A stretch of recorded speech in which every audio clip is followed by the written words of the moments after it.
म्हणजे आपल्या राज्यात काही ठिकाणी मुसळधार पाऊस होतोय तर काही ठिकाणी मध्यम स्वरूपाचा पाऊस आहे. पण समस्या मात्र त्यामुळे निर्माण झाली आहे. हा पाऊस शेतीसाठी लाभदायकही ठरू शकतो. त्या दृष्टीने राज्यातील धरणांची स्थिती कशी आहे पाहूया. ग्राफिक्समधून त्यासाठी जाऊयात मीडिया सेंटरला. राज्यातील पाणी साठ्याची स्थिती कशी आहे टक्केवारीमध्ये आहे. मुंबई विभाग मागील वर्षी 47% होता, आता 9% आहे. कोकण विभाग मागील वर्षी 62, सध्या 32%. नागपूर विभाग मागील वर्षी 35% होता, सध्या 38% आहे.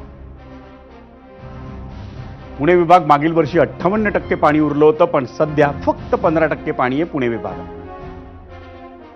अमरावती विभाग मागील वर्षी या वेळेला 42% पाणी होतं, सध्या 41% पाणी आहे. छत्रपती संभाजीनगर विभाग मागील वर्षी 35% पाणी साठा उरला होता, सध्या फक्त 25% आहे. नाशिक विभाग मागील वर्षी 47% पाणी साठा उरला होता, सध्या फक्त 25% आहे. एकूण धरणं ही 3028. मागील वर्षी या धरणांमध्ये मिळून 48% पाणी साठा होता आणि सध्या फक्त 24% म्हणजे निम्मा पाणी साठा आहे गेल्या वर्षीच्या तुलनेत या घडीला.